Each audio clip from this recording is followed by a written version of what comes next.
المستويات الهيكلية. تم تقسيم هيكلية نظام إدارة قواعد البيانات إلى 3 مستويات، هي المستوى الخارجي، مستوى المفاهيم، المستوى الداخلي. محاضرة العلاقات والكيونات. أمثلة على الكيونات والعلاقات. سنستعرض أمثلة الكيونات والعلاقات لتوضيح كيفية استخدام نموذج الكيونات والعلاقات لتصميم مخططات قواعد بيانات. كيونات موظفة، رقم الموظف، اسم الموظف، موظف، العنوان، الراتب.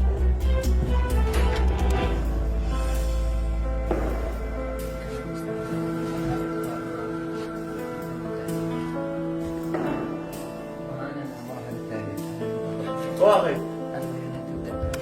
أخي ما بتفعل إن جالس بين الملازم حكت لي والله ما طرقنا هذا ما يفيدك تعلم يا أخي والله ما يفيدك. إيش بتفعل؟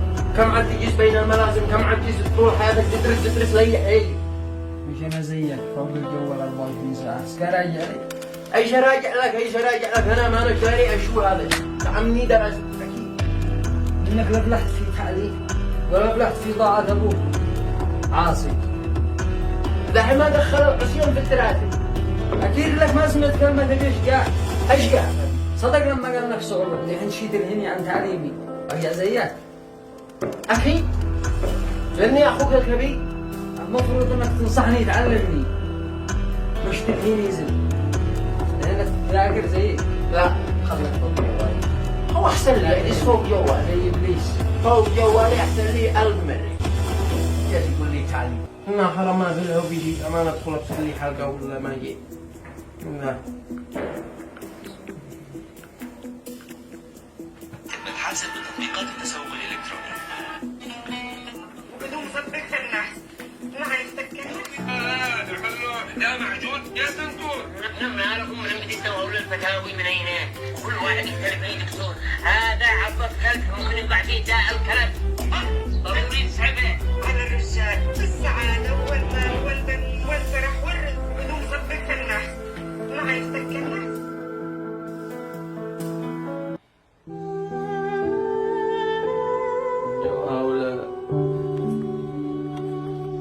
جاو يا عبده وعبده جناي وبلاي يا عبده ما اسمع بي صغير عليك. كم أبصر ماشي.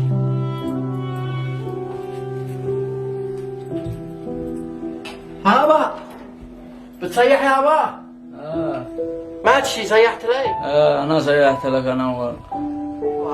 ما تشتي يا ابني الله يرضى عليك. انا شيكت في الذي هذا يعجبني. حاضر تمام. جدك الكبير جدك العجب. ابشر ولا يهمك. ولا تشيل هم يا ولد. ابشر باحلى علاج. حاضرك. امانه لما وصلنا الكبريت قال لنا حق التخزينه حق الشقايره هذا.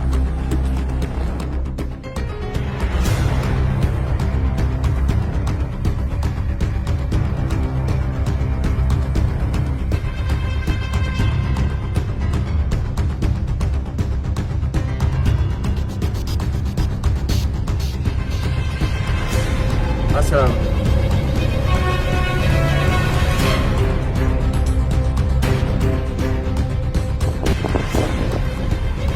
لا وينن انا ما بجاوبين. يلا افتح لي اذا انا جاي. يلا كل شيء موجود، الدخان والغاز وكل شيء ما عليك. يلا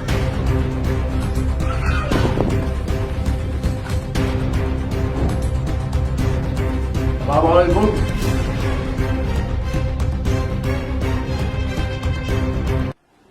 انا كذا. اتصل الله كما كان. صلى الله عليه وسلم. صلى الله يا ابني. صلى الله صاحبي فهم.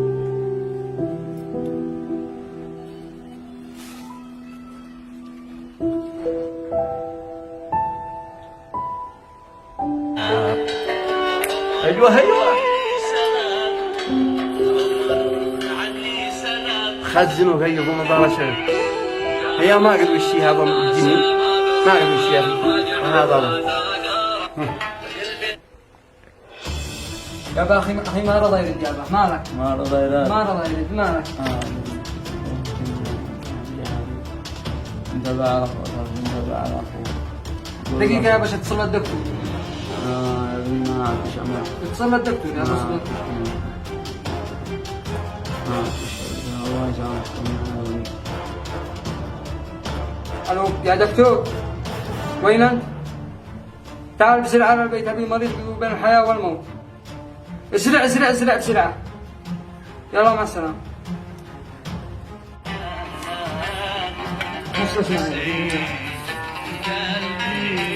الدنيا الجف يا بنتك. نايف في القد موجود.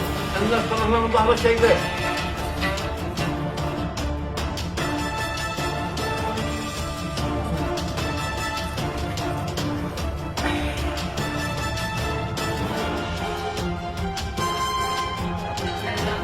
ايوه ايوه.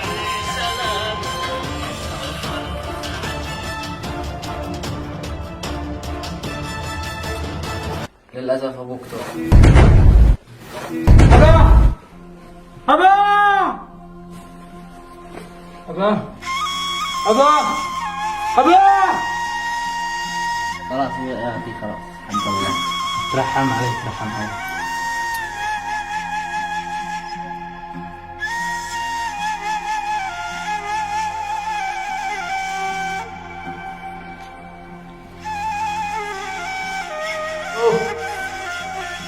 الو السلام عليكم. معي عبده. ايوه عبده. ايوه وين انت؟ ايش المطلوب؟ ايش بتدور؟ معكم في الجن. تعال للبيت. ما عليك دخلت لي التغسيله. ايش المطلوب؟ يا اخي ابوك مات. ايش؟ اي ابوك مات. ابي مات.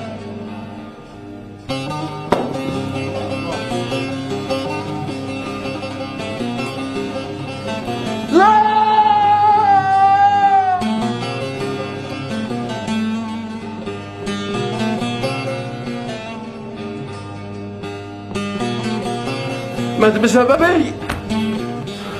الاسلوب الخاطئ حقي الذي وصله للموت بسببي يا بناء.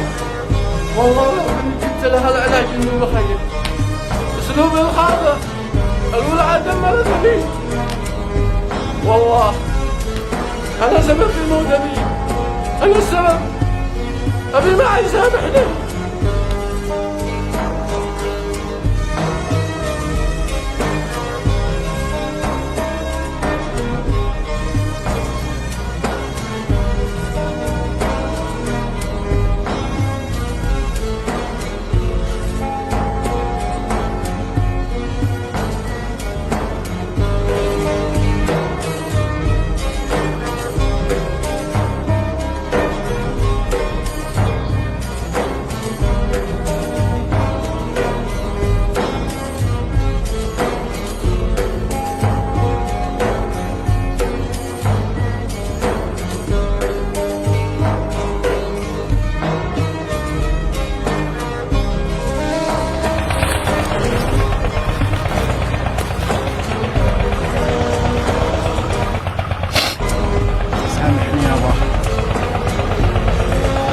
في هذا المكان بسبب يابا وبسبب مسالك الخاطئ يابا. لو كنت شليت لك العلاج اليوم ما شفتها من انك موجود بيننا يابا. سامحني.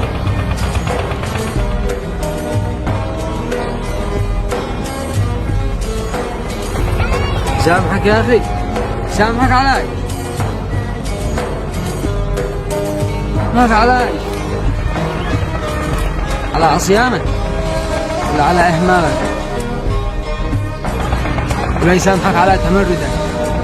الداري النبي الآن مات بسببك أنت، بسبب تقصيرك معه، بسبب إهمالك.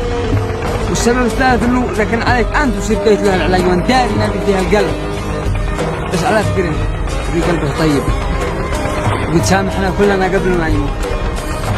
الله يرحمه رحمة الأبرار ويهديك يا أخي، يهديك للطريق الصح. يا أخي صدقت فيما قلت والله. هذا الدنيا هي هكذا يا أخي، وأنا معترف بذنبي. هذا أسلوبي خطأ في خطأ كله، ولكن أنا أوعدك وعد شرف إني ما أعيد هذا الطريق ولا أرجع له بالمرة، وأعوضك عن أبي في كل حاجة. أنا أخوك الكبير وبعوضك في كل شيء خسرته، وأنا الذي عاد أتحمل المسؤولية اليوم، وأتحمل مسؤولية البيت، وأتحمل مسؤوليته، وأكمل تعليمه إلى النهاية. وهذا وعد يا أخي.